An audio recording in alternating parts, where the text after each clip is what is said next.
Good morning, good afternoon, good evening, hello wherever you are. It's Sunday night. And what a day it's been, because I've been flying again. 2 weeks on the trot, I've actually managed to fly. And today we got quite a bit to talk about. Why am I so quiet? I don't know. Anyway, today we got quite a bit to talk about.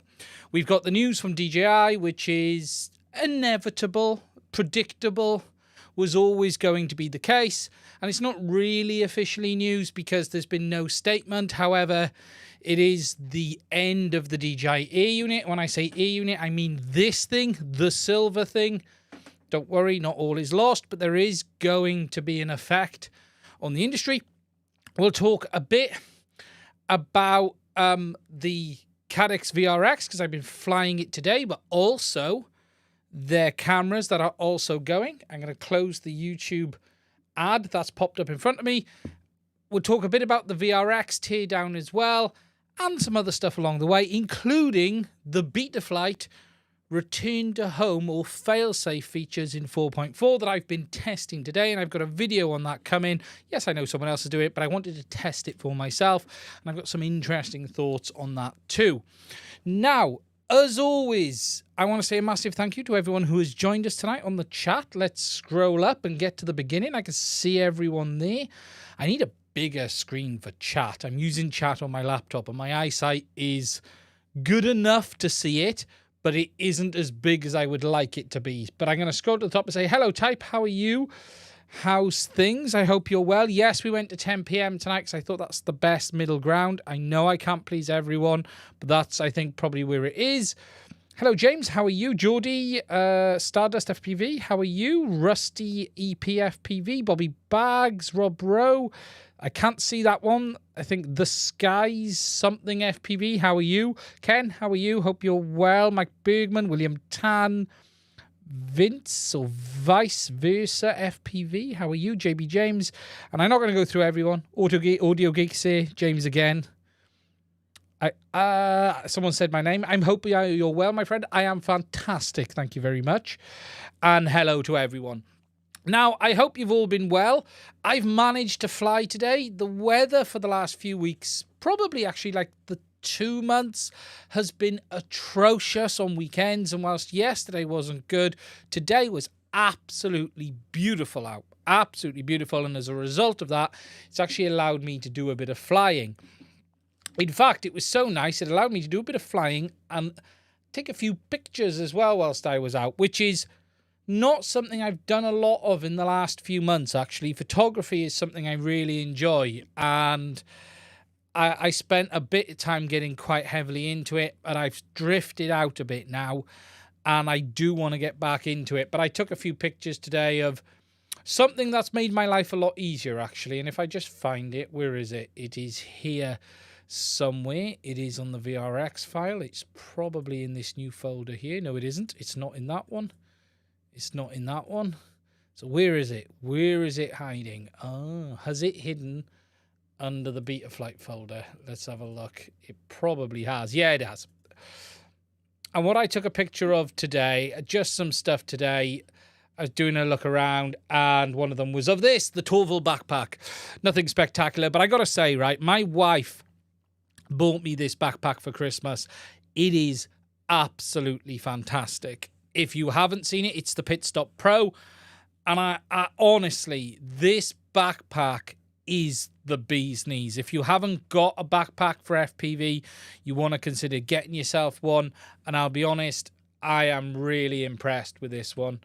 You can see it there. It was rather nice out and about today. Still haven't got your free label yet. Is there a label you can get? Is there? It is phenomenal, this backpack. It really is. And just to give you an idea, and I'm trying to figure out where the footage will be for this. Let me just come back onto the full screen. There will be the amount of stuff I can get in this backpack. It's just brilliant. It genuinely is really, really good. Here we go. I'm just finding it now. Where is it? It'll be probably this one here. No. I took some video whilst I was out and about. Oh, it'll have to be that first one.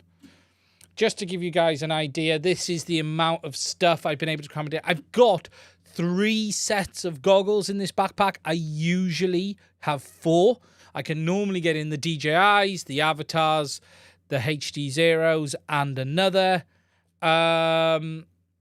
You can obviously get the Boxer in, 2 quads on the front, and all the other accessories, and my batteries inside too.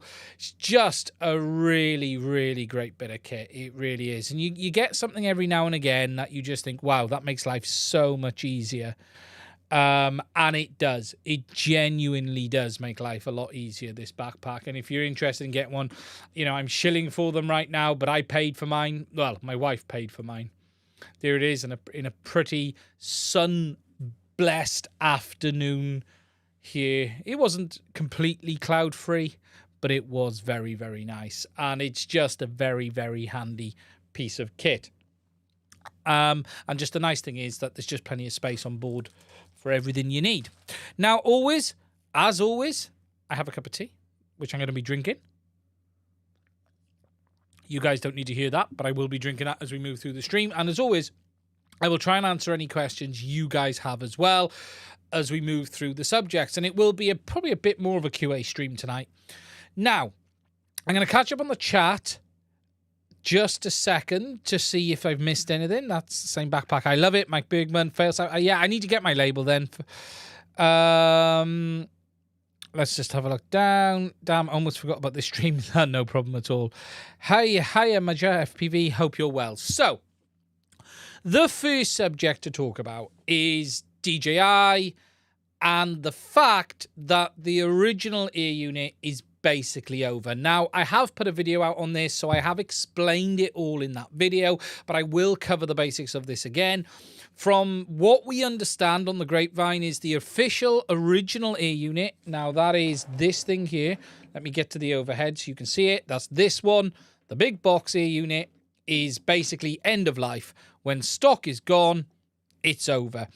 It's not really a shock because, let's be honest, this Airunit has been replaced by this, the O3 Airunit.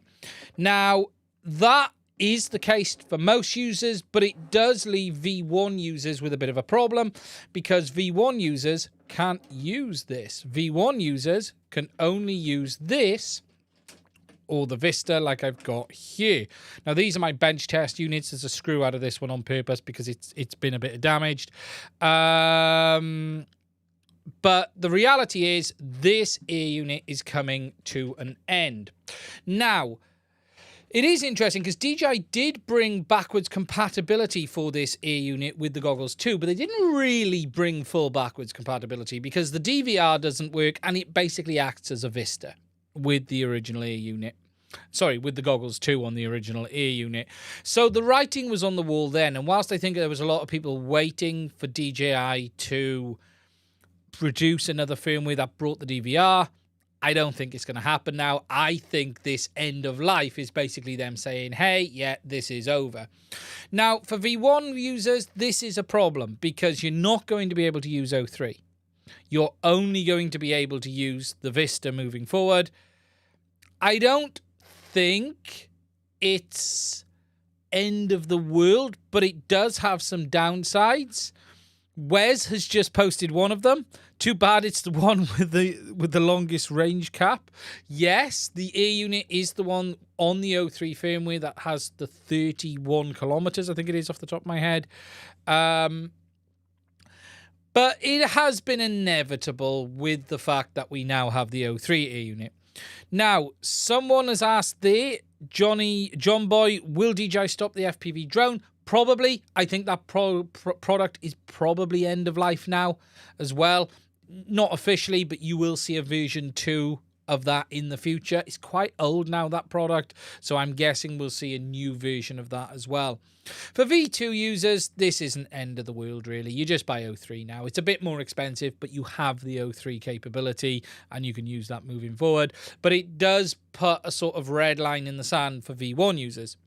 There is also one big other issue here, and that is the original Airunit with the original camera is the only one that supports live audio. That was on the V1 goggles. That was not supported on the O3 or the Vista. And it is a shame that we're losing that capability as well. However, it is what it is. I think it's hard to get upset over the fact that this thing is coming to an end. I think it's just reality. What I would say is if you want one, you want to go out and get it now. I always quite liked this. I always thought it was decent. I never really had DVR problems. I'll be honest. I never had DVR problems. There are people who had nothing but DVR problems. I personally never did. So, this is going. However, the Vista is going as well, but it's not going. And what I mean by that is the Airunit is going. It won't be available from anyone. The Vista, as we know it from Caddx, will no longer exist either. But we will have the link from Runcam, which is the Vista, just under a different brand. But Caddx will no longer be selling DJI products either, for obvious reasons. Maybe something to do with the fact that they released a competing system. And you're going to then only be able to get Vistas or Link Airunits from Runcam with the Runcam cameras. You won't be having the DJI camera. You won't be having the Caddx cameras. When supply of the Caddx cameras are gone. It's over. You will not have a Nebula Pro. You will not have their micro camera, which is basically the same as the DJI camera. If we go over to the desktop, Caddx did a good job of making cameras for DJI. I think people sort of underestimated just how good their cameras were. So obviously we had the Nebula Pro, the Nebula Pro Nano. These, once they're gone, they're gone. I don't even know if you can get these now from Caddx. They are still showing stock, so if you want one, you want to go and get one. You've then got that original bigger camera. Where is it? It's probably on page 2. Let's have a look. Is it over here? The original DJI camera for Vista or DJI sold out, so that one's gone. And I suspect all of these... Is the Airunit still available on Caddx? Sold out. No, it's gone. With their camera, have they got it? Micro camera only? Yes, they have the cameras on their own, but they don't have them with the Airunit. That was basically the same camera as the DJI one. It's a very good camera, but pretty much everything else, once it's gone, and then that will be it. Now, as I've said, you will still be getting them from Runcam. So Runcam are going to continue to sell these things. However, you're not going to have the Caddx cameras. And as crazy as it is for me to say this, it's a shame that we're going to lose the Caddx cameras, because the Caddx cameras were very good. Let's be honest. The Caddx main cameras were very good. What you're going to be able to get, though, is... If we go into categories, let's see if we can find it. Digital FPV system. Here we go. So what you're going to be able to get from Runcam, if we zoom in, is you're going to get the Runcam Link Wasp, which is $139.99. That's going to be available. You'll be able to get the Runcam Link Digital Airunit, Runcam Link Falcon kit.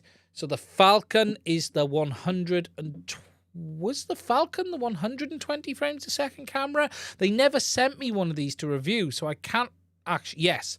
So the Falcon Nano was the 120 frames a second. They never actually sent me one, so I've never tried it. I don't know what it's like. I don't believe it's brilliant. I don't quite believe it's as good as the Caddx, but then you got the Link Wasp. Which one is the Wasp? Wasp was 120 frames a second 4x3 camera as well. So we have two 120 frames a second cameras. And then we've got their original one, which is the Phoenix HD, which was okay, but it did have some quirks. It wasn't the best camera in the world.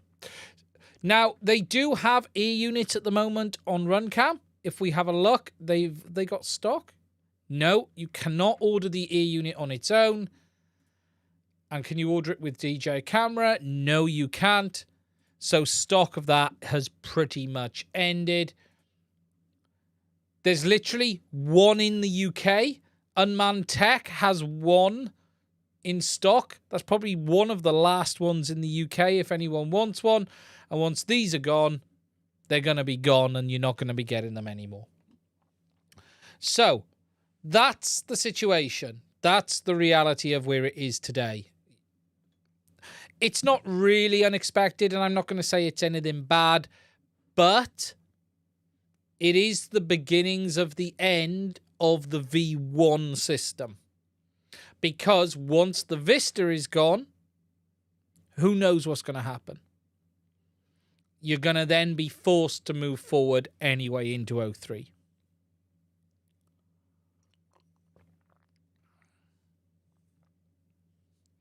Now, that is the situation as we have it today. It's not great, and I do think we'll probably see the end of the V2s in the next 3 months as well. I think V2s are still in production today, but the V2s will end, and then DJI will then sort of have a single goggle, or they'll have two versions of that goggle. This goggle light hint has been around, although we've still not seen it. Yeah. It's what it is. Wes has just put his Airunit up for $1,000. I'm not convinced DJI are going to... Look, would there be a cheaper goggle? Probably. But we're going to have to see. We're going to have to see what they do. DJI Store still has DJI 03 Airunit available. 03 isn't going anyway. Remember, 03 is new. 03 is the current gen. It's only the original Airunit. Do I think DJI will make a lighter 03 that has less features and cheaper? Bobby Bags, a lighter 03 is the Vista. This is the problem. There's literally nothing you can take out of the 03 Airunit that doesn't turn it into a Vista. The thing to understand, and probably if I go over to repair.wiki, because that's a good place for me to show you this. Right. The 03 Airunit is nothing special in the sense of it is basically a DJI Airunit or Vista with an additional media processor. But it is the same base RF chipset. It is the same base RF hardware. I have seen people keep saying, will they make a 03 Lite? The 03 Lite is the Vista. That it really is the Vista. That there's no other term to use, because what makes 03 is the bits they've had to add. And if you take that out, you're left with a Vista and you lose what makes it 03. The real hard part about 03 and making it smaller and lighter is the biggest change is the addition of that E3T media processor. So if we go on to repair.wiki and we go on to drones, and if we look here, I have uploaded a huge amount of stuff onto repair.wiki, and we've got DJI 03 FPV, which we've got here. And this is the boards inside the 03 Airunit. The Vista is Ocusync 2. Ocusync is software. Remember that. Don't get beaten up with Ocusync 2 and 3. Ocusync is an SDR. It is software. The Vista on the Goggles 2 firmware is basically 03. What makes 03 is the additional media processor and the software. So 03 is not some magical unicorn that no one else can do. What they've done is taken what they had before, slapped on a media processor that gives them more encoding, more horsepower, and that is what gives you 03. You take out that media encoder, you lose 03, and you're back to 02. Well, it's 02.5 is the right term to use for it. So if we look, first of all, at the Vista is probably the safest term, because the Vista is is the best one to look at, or the Airunit. There's no difference inside than the Vista and the Airunit, other than it's only got one antenna and it doesn't have the SD card slot. Something just to understand is, between the Airunit and the Vista, there is no additional real hardware for the recording. Whereas one has the DVR and one doesn't, it's just there's no SD card slot connected to the processor. It's not that there's an additional processor for recording. It's not. On the Airunits, the processing is done on board the P1 chipset for the recording. That's why it struggles, if I'm honest. All they've not done is put the SD card slot on. That's literally all they've done. So, but if we look inside a Vista, okay, so what you have in a Vista is 4 areas. You have your P1 chipset, okay, here, and your RAM, cache, and then on the other side of the board, you have power regulation. So all of this is power regulation. All of this is media processing. P1, RAM, ROM, power. If we then look at the other board, RF front end, IE1000, single amplifier, power, and on the other side of that board, more power, because you need power for the RF and power for the media processors. So you've got processors, power, RF, power. That is what is in the Vista. It's fairly straightforward. If we then jump to 03 and look at each of the boards, again, things are very, very, very similar. So, one side of the one board, media processor, same processor, I may add. It's the same chipset. Memory. On the other side, RF, amplifiers, and output. Then on the other board, you have this additional media processor, the E3T, and power regulation. What DJI have been able to do in 03 is reduce the amount of space power regulation takes up. What they also do is something a little bit clever, is mount the SD card on top of the shielding can for the media processor. It's actually really cleverly done. I was really impressed when I saw that. So it doesn't take up any board space, whereas on the original Airunit, the SD card slot takes up board space. On this, they've placed it on top of the shielding can, and it's sandwiched then between the boards on one side. But the real difference is this media processor. Without this media processor, the 03 Airunit is basically a Vista. That is all it is. So, to make 03 smaller, you'd have to... The only thing you can lose is this, because the SD card slot has already been massively optimized by placing it on top of the shielding can. Really cleverly done. I really like this. You can see... So, if I just go... to that image, that image is, so that's the media processor, okay? That's the can for the media processor, and that's the SD card slot glued on the top. Very well done. So the only thing you can take out of this is that media processor. And if you take that media processor out, you're left with a Vista. And that is the problem. And if we just look inside the original Airunit and Vista, again, if you look at the Airunit, the SD card takes up quite a lot of board space. You can see it's actually on the board, so it's taking up that space here. And look, this whole side of this board is really quite empty. There's not a lot on this board. You've then got the RF front end, which they've made much smaller on the 03 Airunit. The power stuff is, yes, you could shrink it further, but then you run into territory of problems like everyone else has been having with the Airunits blowing.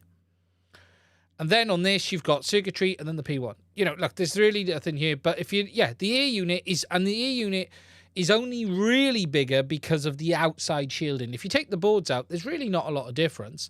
All DJI did on the Vista was optimized everything. They took away one power amplifier. And here's something actually super interesting. The power amplifier on the Vista, the single PA for the one antenna and the transceiver, is larger than they've done on the whole 03 Airunit. They've been able to shrink everything down even smaller. Smaller components, much better optimization on the PCB. Massively improved. Massively improved. Sell us a Vista with Ocusync 3, then we get better range. They already have sold you a Vista with Ocusync 3.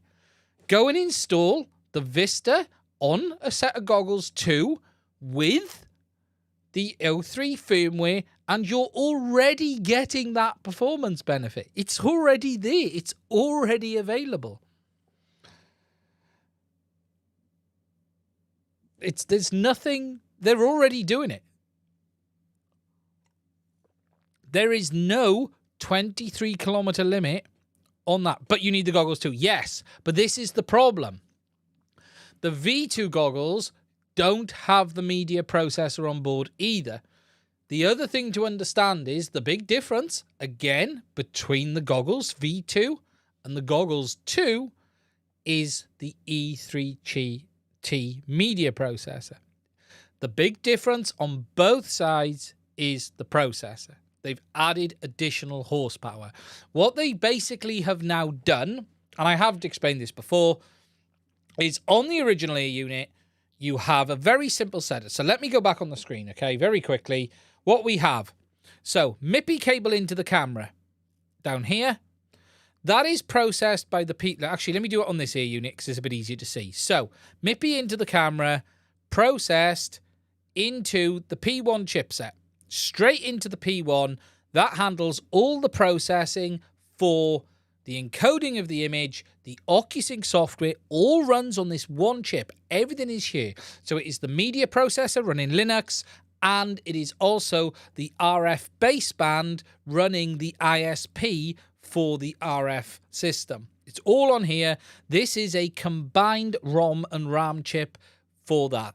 All of this is power regulation.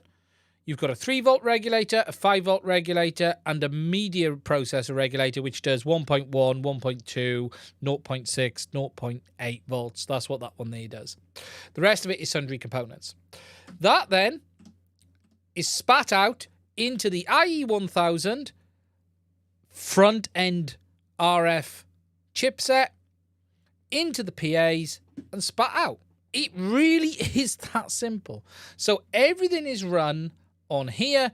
That then also diverts encoding out to the SD card for recording locally if you want to as well. That really is the overall setup on the DJI system. However, the O3 does things a little bit differently. So if we move over to the O3, what the O3 does is similar, but what they've done is this. Okay. So we still have the P1. So the camera comes in, but it doesn't come into the P1 anymore. The camera comes into the E3T, the Eagle chipset. DJI have been using the E3T on pretty much all of their consumer drones for the last 2 to 3 years. It's a Linux-based media processor, supports H.264, H.265, and what they've now done is taken off the video processing and RF front end from the P1 and moved all of that processing into the E3T. So now all of the media encoding, the main software and everything is now running on the E3T, which is a much more powerful processor, far more capable than what the P1 is. The P1 then is now only handling the RF front-end encoding. That then is handling the front-end LTE ISP and the basic RF encoding, which again passes it over to the IE1000, into the RF amplifiers, and then out to the antennas. So what DJI have done is taken the heavy lifting off the P1 chipset and moved it onto a much more powerful processor. Think of this really as this. This is the simplest way to think about this. And I'm going to come back to the questions on the chat now. Think of this as the difference between having a PC with integrated graphics on your Intel CPU. So your Vista and your Airunit is basically a PC with integrated graphics. And the O3 Airunit is a PC with a 4090. And that's probably me being generous.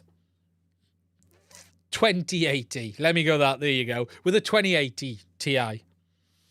Super.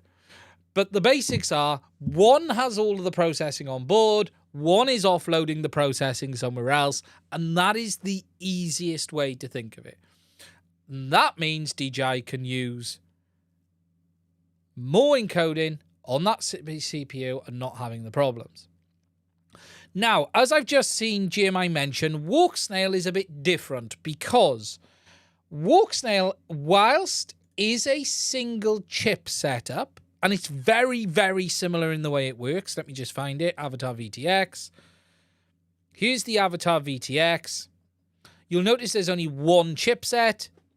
Sorry, I'm not on the desktop. So this is the Avatar VTX. We've only got one chipset, but that chipset is newer and more powerful than the P1. It actually works exactly the same as what DJI are doing. MIPI interface into this main chipset. This main chipset is handling the Linux operating system, the RF baseband, and the ISP for the LTE software. Because remember, both DJI and Avatar are basically based off LTE. That is then passed out to this time the IE2000 instead of the 1000. And then it's sent out to the amplifier and front end. Where's the main VTX? There we go. So there's the main one just to show you here. So again, main chipset, MIPI, main chipset, into IE2000 on this one. Sorry, not the 1000. And then out to the amplifiers there and there. And all they've done is move their cache chip over to the back of the board. So you've got the main chip on the front and the cache chip on the back. And what Avatar have been able to do is cram it all onto one board. And what they've done is more optimized the design of the air unit. Now, here's something interesting. I think DJI could make... Here's what they could do. I think that they could make a one-board Vista today. There is your optimization. The Vista is a few years old. I think they could make a single-board Vista today. Or even a single board air unit. They won't be able, though, to do a single board O3 because it takes up that space with that additional media processor. However, I do think they'll be able to make a... Well, I don't think. They could make a single board Vista today. They really could. If they chose to redesign. So what you could... Okay, so then what you could do is say O3 Lite, which is basically a Vista in a smaller package. That's what you could do. But will they bother putting that time into redesign? I don't know.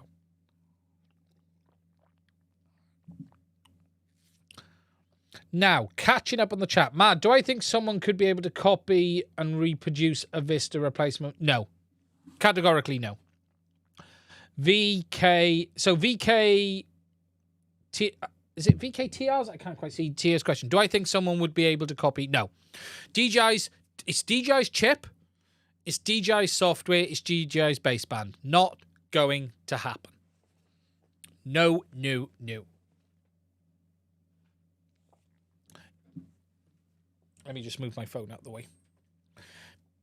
Just catching back up on the chat. Single board O3 Lite. That's possible. But again, it's in my head, you see, it's still a Vista.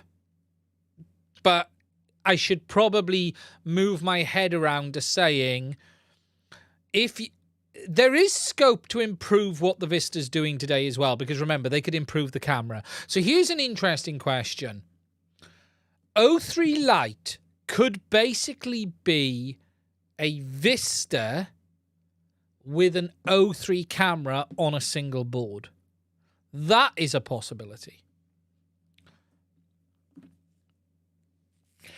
In FFP, was Walksnail started by ex-DJI engineers? No. Okay. I have explained this before, but I will explain this. When Avatar came out, a lot of people said, and even I thought, you know, what have they done here? Is it DJI? It is and it isn't. Right. The company who makes the chipset for Avatar is called Artisan is the right term to use. They have been in bed with DJI in the past. They are a chipset design house. My best bet on this is Artisan, whichever way we're going to say it. We're going to call them Artisan for this. Artisan. They helped DJI laying the footprint for the P1. And now they've gone on to make their own variant of it many, many years later. Now, how much they had involvement, we don't know. But there's a good amount of belief that they probably helped DJI lay the slab, the foundations. Look, DJI is not a chip fabrication company. So, we know they've used that company before. There are bits, the two chips are similar in many ways. But where the differences would be is DJI went one way with their software. Artisan now have had to go another. And that's probably the easiest way to think about this is more like the ARM situation. Because there are ARM cores in it anyway. But Artisan, we believe, probably helped DJI lay the P1 out and design the base chipset for their specification.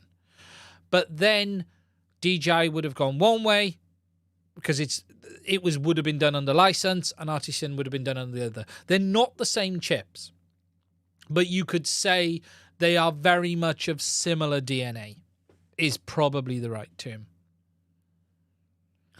What we don't really know is the whole deal licensing or anything like that. But what we do know is that there's a fair amount of commonality in there.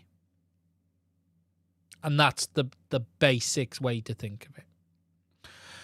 They're related just like probably every smartphone chip is related because they're all based off ARM. But there's probably a bit more to it than that. You could argue they're related almost because the same people may have laid the original foundations.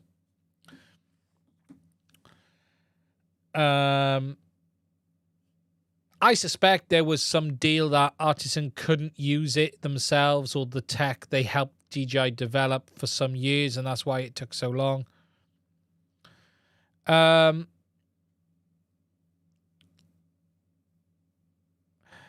Brandon Bean, zero chance of DJI do any more work on the old system. Agreed. Just catching back up on the chat a minute.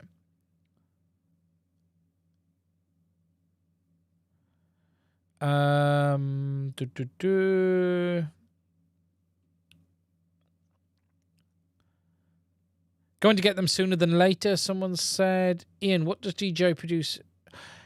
When does DJI produce an FPV remote worthy of the name? Because FPV remote sucks. Yeah, they won't. DJI, look, don't even consider the DJI remote. If you're flying FPV properly, just bin it, go get yourself something proper. My recommendation is a Boxer. But you can choose the radio you choose. The Boxer, I love. But look, the DJI remote is not easier. It's not more convenient. There is nothing about it. You're saving soldering 3 wires and you're losing so much capability. For the cost of an EP1 or EP2 Express LRS receiver, just don't consider it. Just use something else. Put an Express LRS receiver in every radio, in every build. You've got everything at DJI. There's no advantage to using the DJI radio. There just isn't. Lon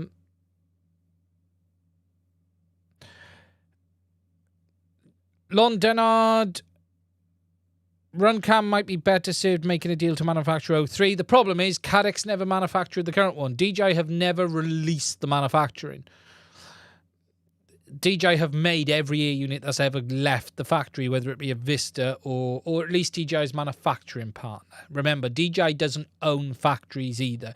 DJI uses manufacturing partners to make stuff.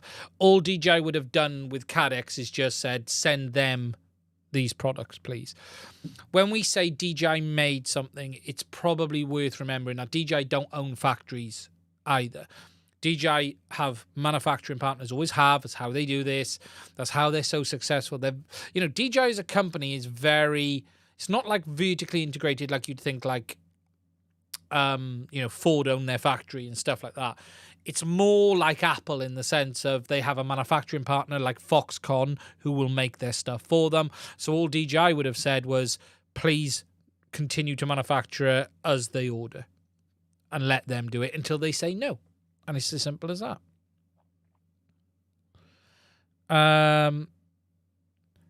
DJI only radio 50 hertz. I don't even know what it is.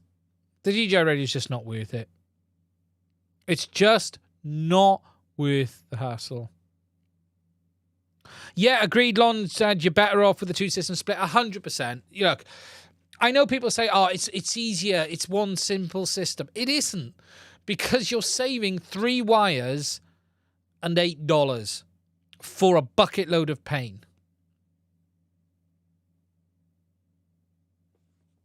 It's just not worth it. It's just not worth it. Now, I'm just catching up on the chat. Robert Rosser, hello. How are you, my friend? So I did see a question just now that I missed. Someone asked me, how do I know all of this? I think someone said. I've spent a lot of time digging into 03 and 02 and 01. And I've been following the DJI FPV systems for a very long time. And I'm very lucky that I know some people who've dug into this stuff heavily. We don't know the whole story, but we know, myself and a few others probably know more than anyone else on the planet. And I don't mean that in a boasting or, way, but we've been able to sort of reverse the DJI system from an understanding point of view quite a lot. And I was talking to, do I think Caddx could get firmware? No, because it's not the same chip. It's not the same. Caddx could not rewrite DJI's firmware to make it work. It's not the same. It's like, it's like there's commonality, but that doesn't mean it's the same. Never going to happen. The Vista is DJI. The Airunit is DJI. Walksnail have their systems. Whilst they share some DNA, they are not the same. And I'm going to eat a biscuit before we move on.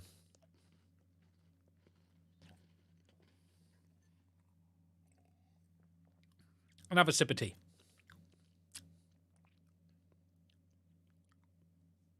Yeah, you'll save a gram max, won't you? So, that is the situation with DJI. V1 users, it ain't great, but it is what it is. V2 users, Goggles 2 users, it's fine. Don't worry about it. Nothing's changed. Carry on as we did before. Now, before we move on, I just want to say, please do consider giving us a like. We've had 40 of them. There's 193 of you amazing people there. If you do have any questions, please do let me know. Do I think Caddx will ever be as good as DJI? It's close. I don't know if it's ever going to get...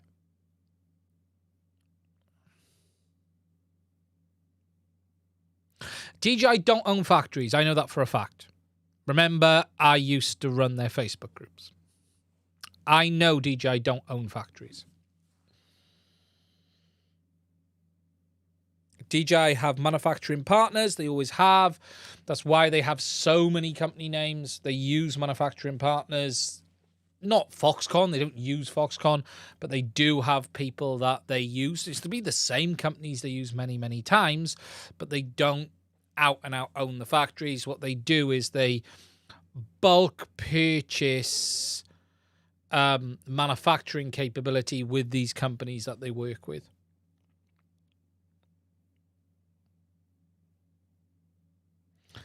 Size-wise, how does the black DJI FPV remote compare to the Boxer? Thinking about upgrading. The Boxer is a little bit wider.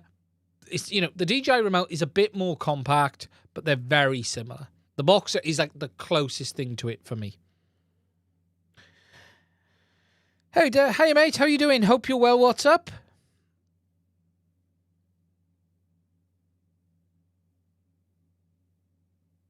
Okay, so right, next I'm going to talk a little bit, and it actually leads me nicely on to the VRX module from Caddx. Actually, Walksnail Caddx. Now, this week my review of this will be coming out in a few days, but I just wanted to talk a little bit about this, and I just wanted to share you guys just some things. Now, I don't know how much of this has been shared. This will be going up onto repair.wiki. I haven't done it yet. Actually, where's my SD card? I haven't actually put these on the PC yet. They're still on the SD card, which is very silly of me. And if I'm right, it should be this folder here. Hey, okay. So I just wanted to share with you a few little tidbits from the Avatar VRX module. Now, obviously, the Avatar VRX module is something that a lot of people are very interested in. If we hop over to the desktop, let me just get through. This is an internal image of the unit. It's a bit dark. I need to brighten it up a little bit. I haven't actually done anything on these yet.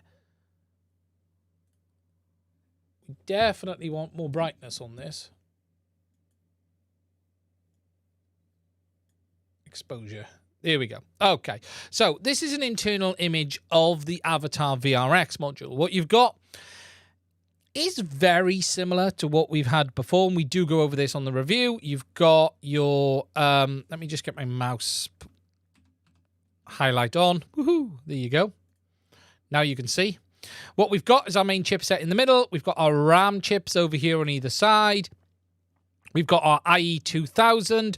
Same overall setup with regards to the transmitting antenna, which is this one here. That is the transmitting antenna. That's the one on the main PA. You've then got the two antennas on the front. And then you've got this little power board, which has been bolted on the side. Now, this is a little bit interesting. We'll talk about this in a minute. Now, there is basically one difference between this board and the board that is in the goggles. And that difference is this chipset down here. Let me just scroll through the rest of the images a minute. Yeah, we don't want the changes. We don't want the changes to that. If we scroll through, let me find them. There we go. So the big difference is this chipset here. This isn't in the Avatar HD goggles. This is a display port to HDMI converter. So rather than the unit going straight out to the displays, they've actually added a display port to HDMI output, and that is then going to here. For this, what's quite interesting is rather than using the CSI lines that they had out for the displays and converting that to HDMI, they've actually just taken the display port output like we have on the goggles and converted it to HDMI. And that's what we're getting there. And that's that direct swap over. And that's really the only big difference between them. Everything else is pretty much the same. So if we look at the RF front end, we've got that IE2000 front end transceiver, which goes into that main PA for this output. Antenna 1, antenna 2 is a receiving, antenna 3 is a receiving, and antenna 4 is a receiving. But that is the real big difference, is just that chipset there from Parade. Now, what is interesting is this board area up here. This is a separate sort of bolt-on power board in the VRX module. Now, what's rather interesting about this, and let me find the photo to show you in a minute. Let me come off. Let's find the right one. If we lift that up, underneath that board is basically an unpopulated area, which is the same at the top. There's an unpopulated voltage regulator, unpopulated diode and capacitor, and a few other things. And what they've basically done is offloaded that onto this little board here, which again has that voltage regulator on it like that. But it's the same pinout. Now, I can only surmise one of two things with this. Either there is an error in the design layout of the board, which is meant the voltage regulator didn't work, and they've probably already printed up about 3,000 of them and thought, hey, we need a way of getting around this. Or they had to do a component change on the regulator, which wasn't the same pinout. It could have easily been the last one. We're still in a mess with regards to the chip shortage and things like that. I don't know. We won't know for sure. But what is clear is the original board design had the regulator in place on the main PCB. It was there. And all they've done is offloaded it onto this other PCB. I don't really see a dramatic issue with this. In fact, in some ways, it makes repair a bit easier. If you were to burn this out, it's just a 5-volt reg.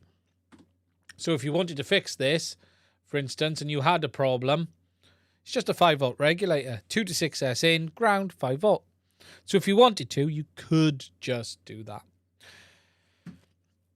Now, just to show you something else, before I wrap this bit up, this is one of the internal patch antennas. It's a PCB antenna. Actually, let me get you a better picture from the side. Just there you go. You can see it a bit better there now. Let's brighten that up a little bit so we can see it. There we go. And it's just a PCB antenna with the driven element on the bottom and a reflector element on the front. I did see a super chat. I'll come back to that now. And yeah, you know, there's nothing special. What is interesting, though, is that that antenna is nothing to do with what you see on the front of the goggles. So if I just grab the unit a minute.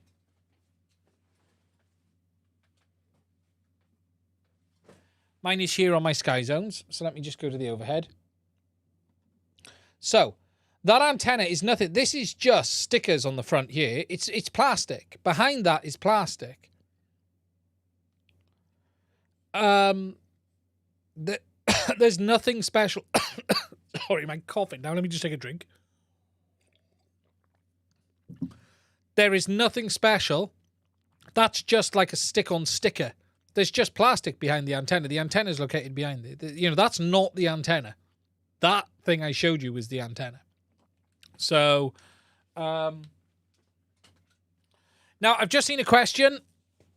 Freelop FPV. Not him. With the ENF. Can I check the tunes on the antenna? It's already done. It'll be in the review for the unit. I've checked the Omni and the patches. Tune is okay. They're not very efficient. S11 is pretty poor on them. S11 loss is not great. Not great. I don't, off the top of my head, I think it was like -7 dB. Not great at all. Now, let me just scroll back up a sec. I don't want to miss that super chat that just came in. From Dex FPV. During the test in Return to Home on 4x4, drone disarmed on 60 meters, dropped 30 from the car. Probably decided that it reached the ground. Wow. Okay. We'll come on to that in a minute. Thank you for the super chat, Dex. That's okay. I've done testing today and not seen that, but we will come on to that in a minute. That's worrying. I'm assuming you need a barrow for 4.4 Return to Home to work. No, you don't need a barrow sensor. It can use GPS altitude. Why is the power board mounted so crooked, Jay Bauer? I think it's because they put it in last minute.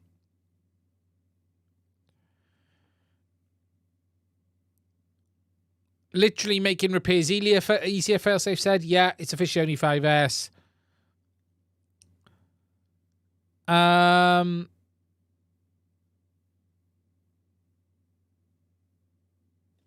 Just scrolling down.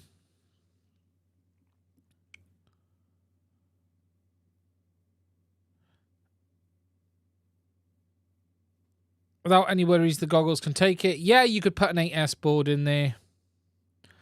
Why couldn't they set the VRX with all external antennas like the HDZero? They could have. They've chose to put built-in antennas on.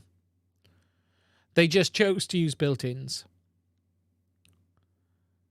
Robert Rossa, I just replaced the ESC. That blew a fat and almost fried the motor. 1.4. Telemetry lost and recovered error. So risking. Is there a bug or something in ExpressLRS? Right. Telemetry lost and recovered is a hint something's going on. You might need to check your telemetry ratio, but I would suggest moving up to the new versions of ExpressLRS because it handles all of that automatically for you.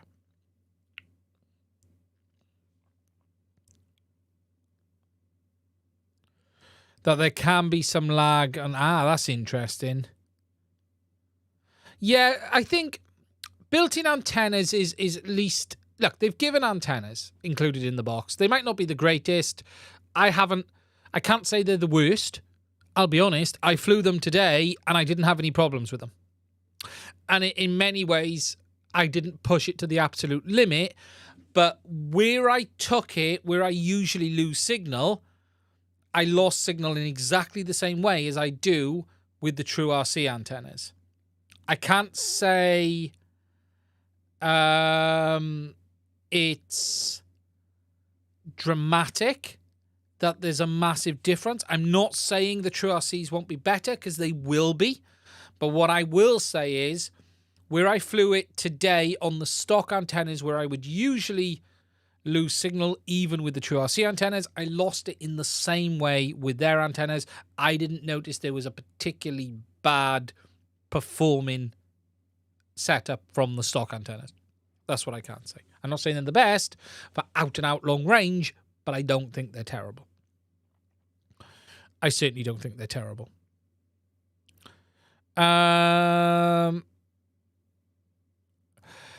Yeah, the 120 hertz versus 100 hertz on Caddx is a bit misleading. Okay, so I have spoke to them about this, Steve, and it's nice to see Steve Jobs return. So the Caddx camera is capable of 120 frames a second.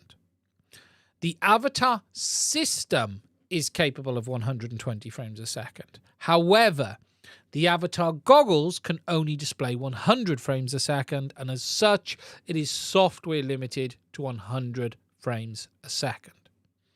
There is no 120 option. Technically, the cameras are capable of 120, but that isn't there. And personally, I think they should remove that from their marketing material because it's somewhat misleading. What they have told me, and I did speak to them on this, was it can do 120, but the goggles can only do 100 because of the OLEDs are clocked at 100, and the HDMI output can only do 100 as well. So that is the reason to it. But technically, the cameras can do 120 frames a second. You just can't have it. It's like having a car that says it is capable of driving at 180 mile an hour, but it has been software limited to 150. That is the basic premise of it.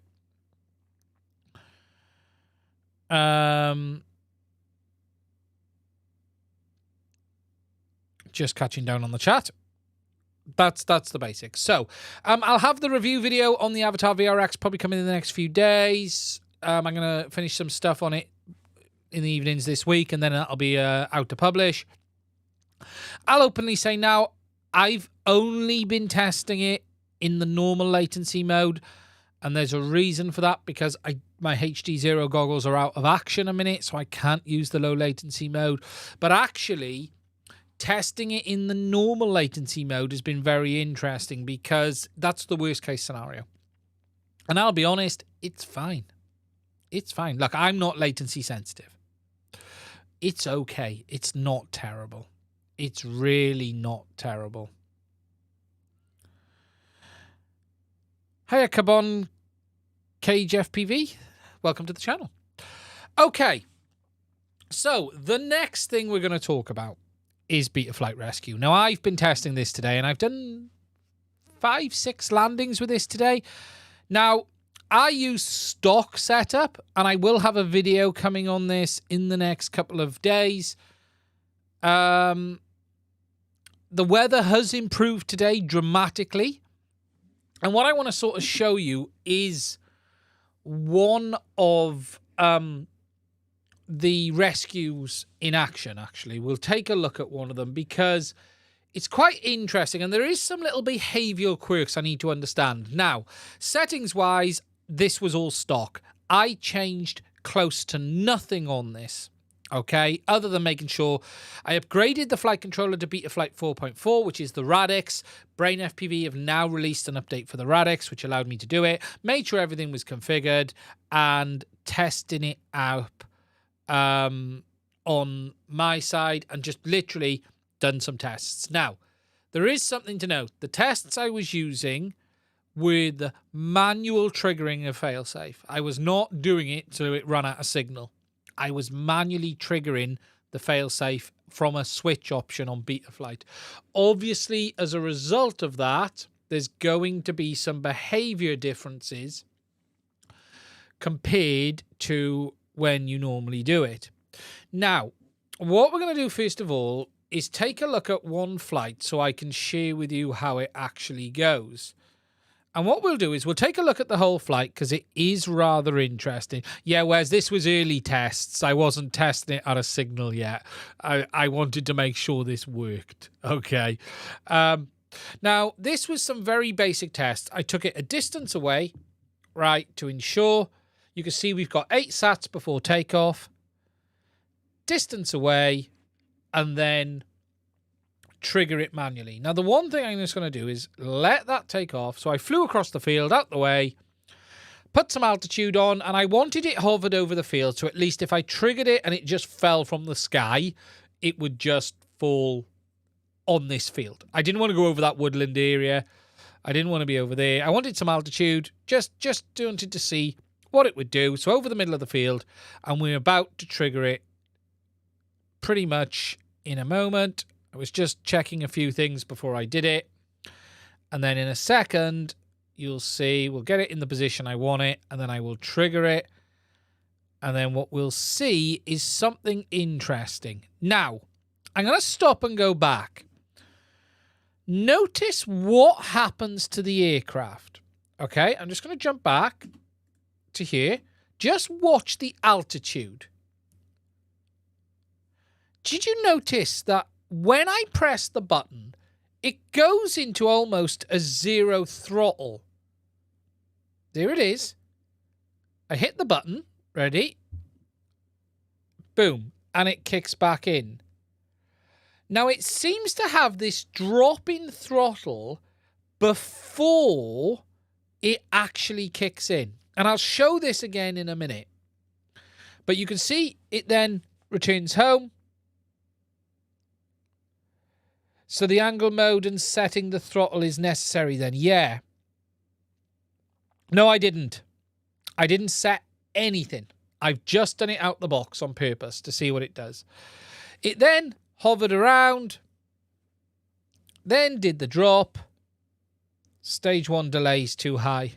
But this is from triggering the button. See, this is manual triggering, so I wouldn't expect the delay to be too long.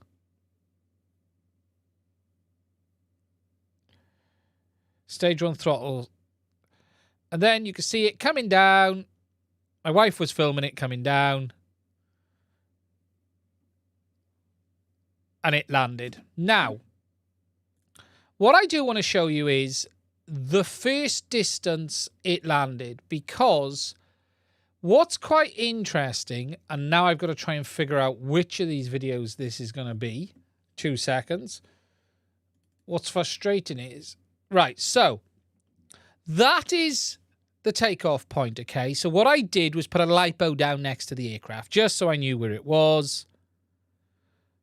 I put a lipo down next to it, just so I saw where it is.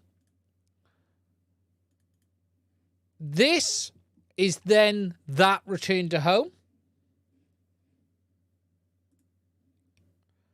So you can see it coming overhead. You can see it coming down.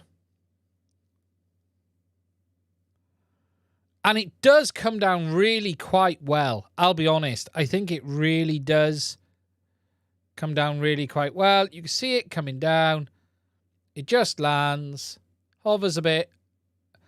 Did you notice the bounce? I quite like the bounce before it does it. Where is it again? It does it. I quite like this. It comes down and it sort of goes, ooh, ooh, boom. Now, you can see the distance involved. That was the takeoff point there. And it landed there. Now, on average, in my tests, it's come down around 3 to 6 meters away from the home point, takeoff point. And that is roughly what I found on average today on all of my tests. And on my last test, I did I left it hover. Sorry, that's wrong. I left it armed on the ground for a while, like a minute before taking off. So what I did is I left it settle there, made sure it was settled, made sure it stayed, and then armed and left it there for a second, probably a minute before taking off, and then took off. But overall, it comes like that. But yeah, I am seeing that sort of drop down. They have set it to land away from home to stop it from hitting you. Yeah, I don't stand where the aircraft took up from usually. Now, I'm just going to catch up on what Wes has said, because Wes has said something interesting, which is... so Wes, and a couple of people, it wasn't just Wes, had said it. You're triggering failsafe, not rescue. Yeah, I'm triggering failsafe, but it's the same behavior. You're still seeing that drop.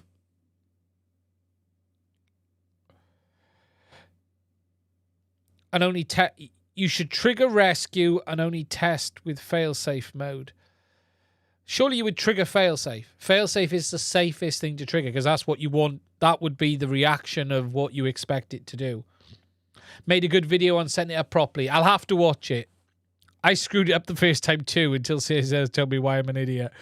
So what are we saying? The default value rescue landing at alt is at 4 meters off the reported ground before it will disarm on a jolt. It should disarm before then. Did I follow Lemon setup? No, I didn't. So what did someone say? And just wimp you scared. What is interesting, though, is it does seem to be... So what do we think it is? You didn't set the stage 1 throttle value to set, did you? No. Now, let me grab the quad. Let's look at this.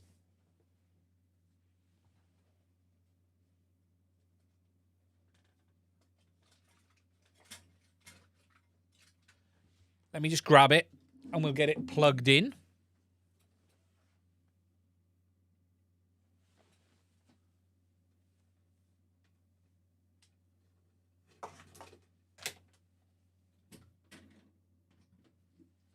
Because this will be interesting, because I haven't had a lot of time to look at this yet. Let's find the USB. And I'm just going to place this over here. Okay, so she's up there, and let me find Betaflight. Now, I'll show you where we'll have a look at what I've got set, because I pretty much just tried this out the box like everyone else is going to do. And I know right, let's open up the configurator. Ooh.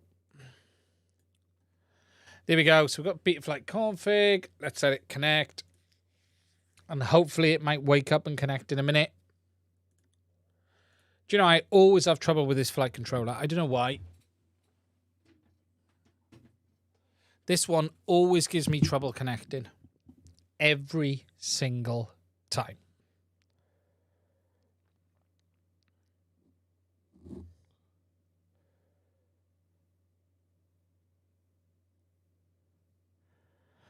Let's see if it's going to play ball now.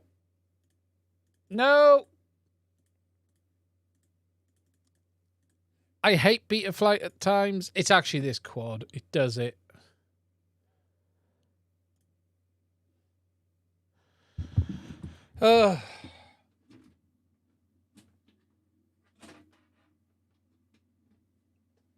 try it again. For some reason, I always get a problem on the Radix. It's like at times it goes into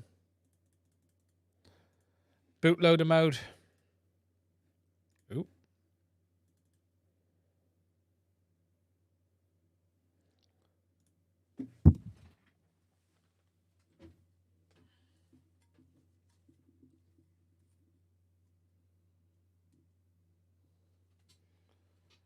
Come on. Way. Okay, so we're going to our expert mode. We want fail safe.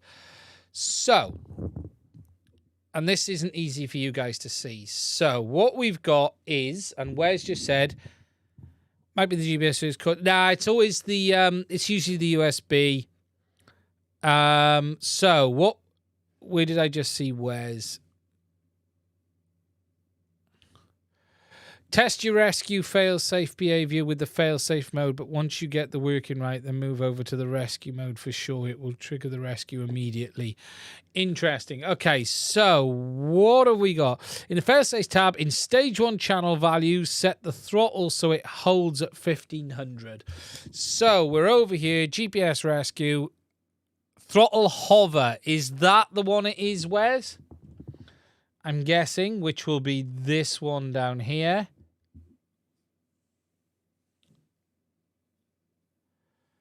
Yeah, nope. You got so what we got? We got stage left-hand side. Left-hand side? Oh, right. Sorry. Channel fallback for throttle. Right. I see what you're saying now.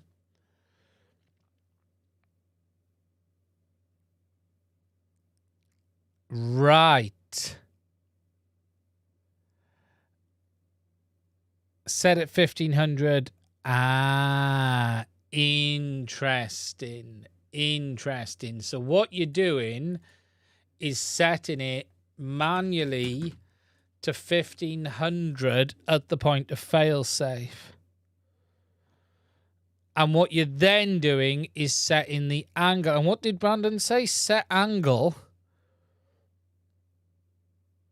Left-hand side, and Brandon is saying, Brandon, set throttle set to 1500, set channel 4 to 1500 for angle.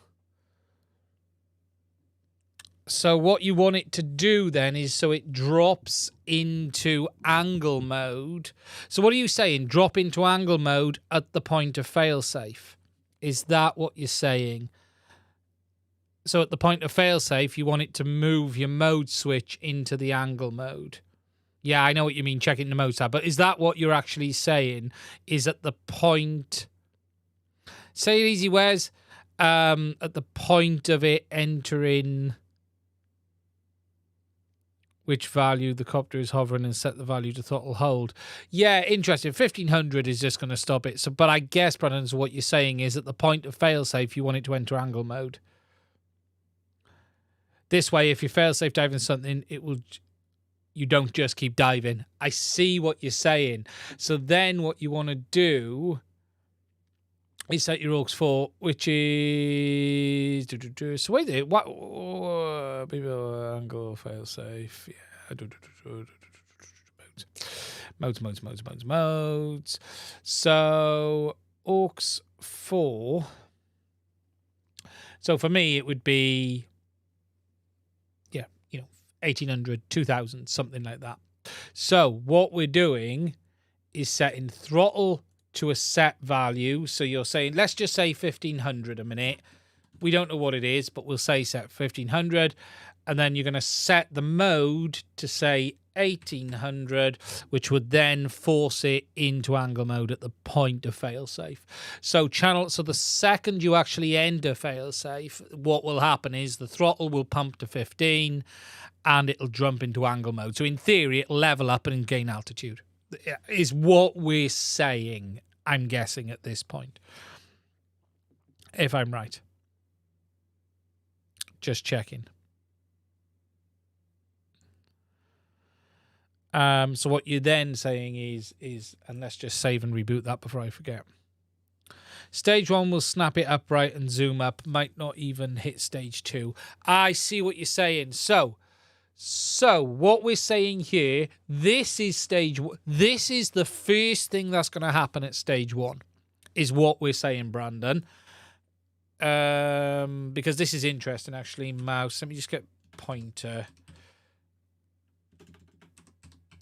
Let me get my mouse highlight up. So what we're saying is, this is the first set of actions at stage 1. So at the point of signal loss, it's going to go stage 1. Now, at the moment, the guard time for stage 2 is 1.5 seconds, which is probably too long. But what we're actually saying is, at the point of, say, failsafe triggering, it will then snap upright, gain altitude, which may just recover your signal, RC signal anyway in the event of loss. But if it doesn't, then you would enter stage 2, which is configured to GPS rescue, and then it will go from there. That makes a lot of sense. I'll be using that in the video.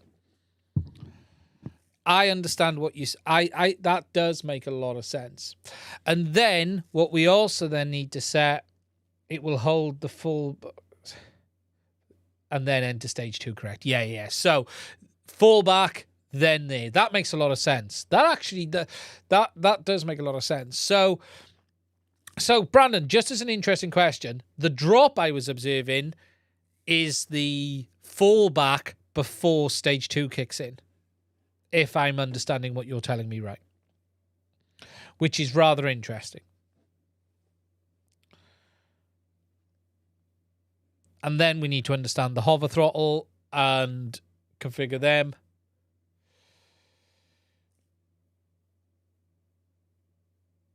Yeah, it was just falling. Yeah, well, it felt as a... because it was very much a... Oh, there we go.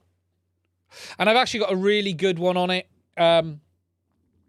If I find... I think it's the last video I recorded. It was a real good view of it. I did it a few times just so I could understand it. Let me just get that mouse pointer off now and I'll show you guys this one. I did it a few times just to test it. Where is it? Oh, there it is. So what I do there was I was coming around just testing, and I moved it around, waited a second, and then what you see is quite a nice drop and catch. So you see it, there we go, drops, boom, kicks back in. So that is basically caused by the guard time interval and the quad dropping because the throttle wasn't where it should have been. Very, very interesting indeed. Very interesting indeed. But yeah, it was just nice to be able to sort of view it and see it like that. I think I did it 2 or 3 times on this test. There it was. I get very interesting. Very interesting. But it was like, wee, boop, carry on. Now, but overall, I have to say, I'm really impressed with the behavior. I really am impressed with the behavior. It's much better. Much, much better. So it did nothing. Yeah, I just can't. I literally on purpose didn't watch a video. I didn't do anything. What I wanted to do was take it as a standalone test and see how it performs. And this is going to be the problem, that you're going to have people do that. I might decide crash into snow and still recovered. Very nice. Very nice. Now, you know, Banana Beans. More predictable. I see what you're saying. Yeah. Yeah.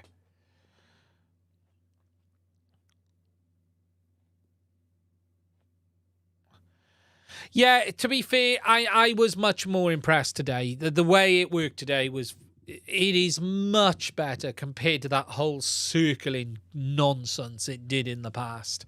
It was much, much more predictable. Much better than it was in the past. the term reliable is a term I'd use for it. It is reliable, in the sense of it's not flying around or doing stuff like that. So that's interesting. So yeah, it gives me a lot of stuff to actually cover in the video, because I want to do some more testing and sort of share my experience with it and explain really what I was seeing as someone coming into it as a non-expert on it. And what you're suggesting is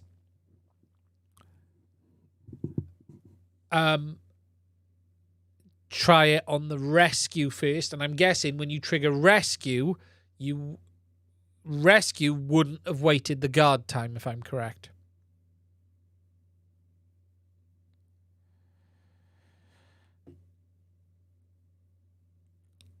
It was sketchy, to say the least, return to home before. Very sketchy. If you just trigger so if we go into the modes, and if we look under modes and go to desktop, obviously I triggered failsafe on purpose, which is a manual one, but I could have triggered where is the other option? Rescue goes directly into stage 2. Technically rescue mode, failsafe mode initiates rescue. Failsafe mode, and yeah, so I'm guessing, so if I'm correct on this, just to make sure we're 100%, rescue mode will just do what rescue's designed to do. Failsafe mode will trigger the whole failsafe event behavior, just like it would in the event of signal loss. Oh, is it? Is it up here? Is it? Rescue mode.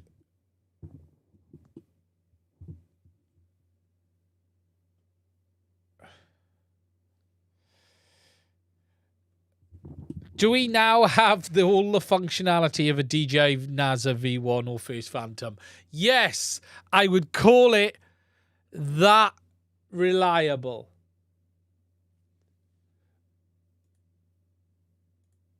That reliable.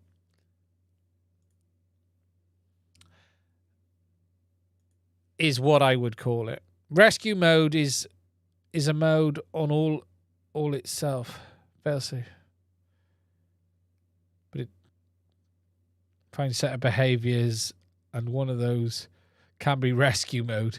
Complicated, I know, but it's just how the code works. Right, we're there. Let's just understand what rescue mode is. A mode all on itself. Failsafe mode is a mode as well, but it does a predefined set of behaviors, and one of those can be rescue mode, which is stage 2. Yeah. So if we look at modes, we've got GPS rescue down here, and then we got failsafe. So yeah. So if we get our heads around this, basically, rescue will just trigger the rescue setting direct, whereas failsafe will trigger whatever you have configured failsafe to do, which could include either going straight to stage 2, which could be configured as rescue, or stage 1, like mine was set to, and follow all of that behavior, including what it was saying on the other side, on the left-hand side, and the channel's positions. Basically, if I understand that correctly in my head. Rescue would just do what the predefined rescue settings are. Whereas failsafe could be stage 1, straight to stage 2, or following it through. Yeah, failsafe for testing. Yeah, I wouldn't use it all of the time. Yeah, so in real world, you should only use rescue, because you wouldn't need all of the predetermined or fail-safe actions to kick in, because you would want it just to go straight to rescue. So is rescue, I'm guessing rescue is almost like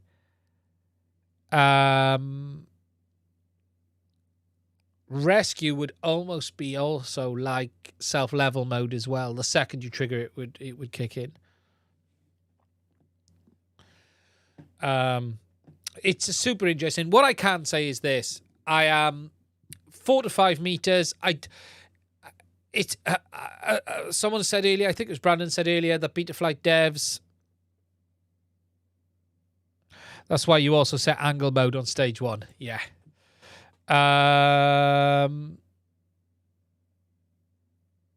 Uses angle mode. Yeah. That makes sense. That makes sense. Better for tuning than radio off before testing. Yeah, exactly. There was nothing worse than turning a radio off and hoping it would work. Never. There was always the thing. No, that makes sense. I wanted to share my experience with it, and it's going to be interesting. It's massively better. So much better. So much better. I'd like it to be a bit more accurate. Interesting. And here's something interesting.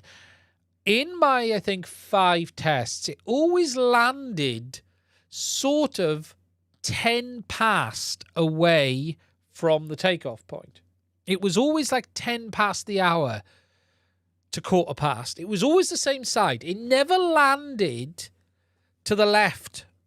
It always landed to the right. I don't know if that's intentional. Just to mention it. It always landed to the right, not to the left. Sorry, my brain's.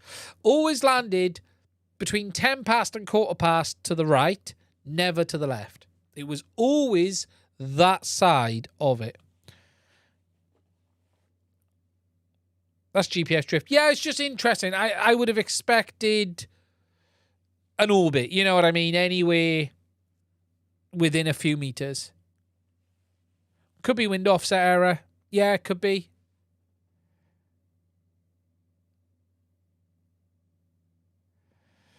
I posted info about it in the red. Oh, thank you, Brandon. Most cell phone GBSs are assisted as well.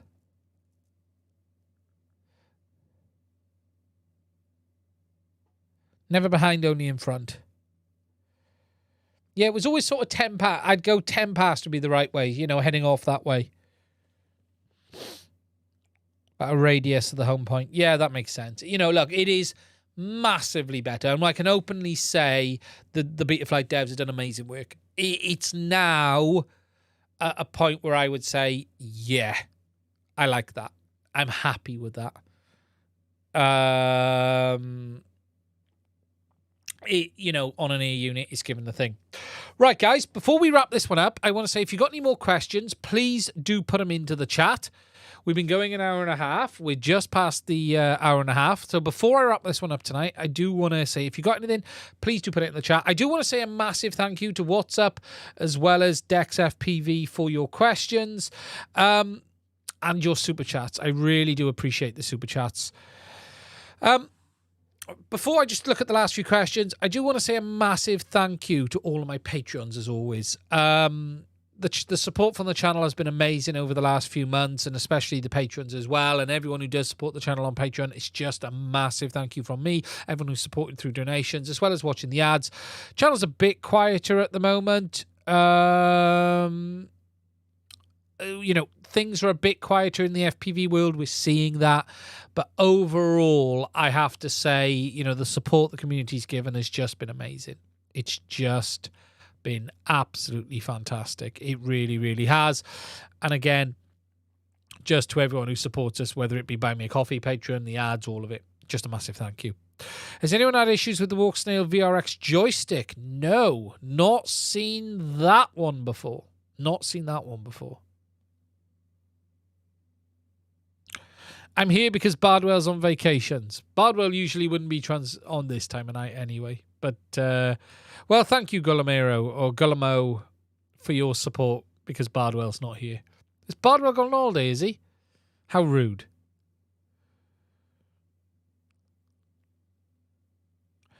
Is there an easy way to check an antenna's tune? No. It's basic. The basic answer to that is no. You need a VNA. There are some cheap VNAs out there. Mine wasn't particularly cheap, but it certainly wasn't expected. You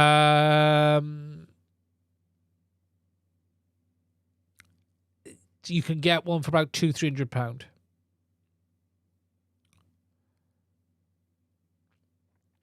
What small SMD element on DJI Airunit next to the antenna connector?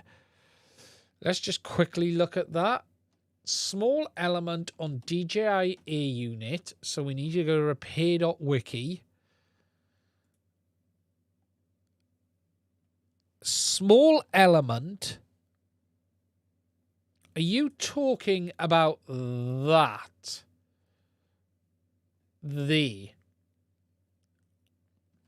Sorry, helps if I put the desktop on. Are you talking about that component?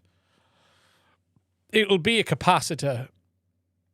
It'll be probably a frequency. It'll be an impedance matching capacitor. As for what its rating is, I don't know. What I would do is, if you've lost it, just bypass it and see how it performs. You'll probably have to tune off slightly, but just bypass it and see how it performs. That's all you can do. You've got no other option. You've just got no other choice. I'm having trouble getting Betaflight to read my DJI Controller 2 with the Vista. I have S-Bus on via CLI and the goggles 2 all updated. Correct port, tried multiple units. Right. Okay, so the DJI remote. Have you tried turning off S-Bus Fast or DJI HDL S-Bus Fast on the remote? The first thing to check is turn that off and see if it works in Betaflight.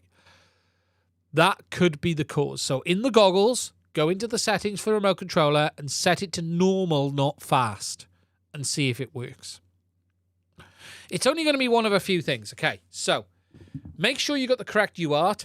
Make sure it's correctly set to S-Bus and turn that off. That is all it can be, is one of those three things. If it still isn't working, then it has to either be the UART doesn't like the remote, you've got it set to a serial receiver in the ports tab. Yeah, you need to do CLI command. I always tell people to turn it off as a quick configuration. But the quick way is turn that off to normal and just see if it works. If it still isn't working, try another UART. That's all you can do, is try another UART. Is there any way the Airunit could be damaged? Have you reverse voltaged or connected it or possibly damaged the S-Bus UART? Is it a soft serial? If you've done all of that and it's still not working, try another UART. Swap the UARTs around. Use the UART that's being used for the TX and RX for the OSD. Just nick that a minute and test the S-Bus on that on its own. 2 different quads. If it's 2 different quads, something else is up. It should just work. You bind the remote. Have you updated the remote controller? Just as a matter of interest, have you updated the DJI FPV remote version 2 via the assistant for consumer drones to the latest firmware? Make sure you have updated it.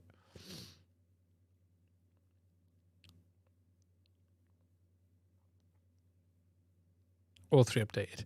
It should just work. It should just work. It literally is set. It's the same as any other S-Bus receivers. Set it on a UART. Is it the same Airunit on both of them or not? If it's the same Airunit, then I'm intrigued to say the Airunit is faulty. You got 2 Airunits. Different flight controllers or the same flight controllers? It should just work. I've tested it myself. It does work. It should just work. Have you tried the preset? Preset's a good shout. Just try the preset and see if that forces it through.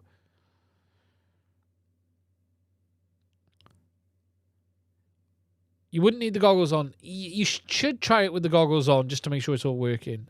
Same FC, F-Motor, F7 Mini.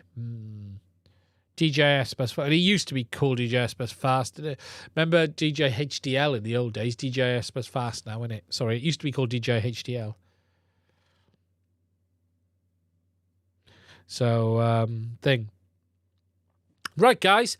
Look, Saiyan FPV, if you're still struggling, come on to the Discord server. There's a link to my Discord in the description. There's plenty of people that'll try and help there. Come over. ENF, no. There's still no good supply of regulators for the Avatar VTXs, sadly. Goggles, Vista, and controller all connect. It's got to be Betaflight side configuration flight controller. There is a link to my Discord in the description.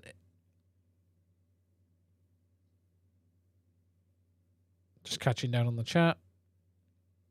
There is a link there.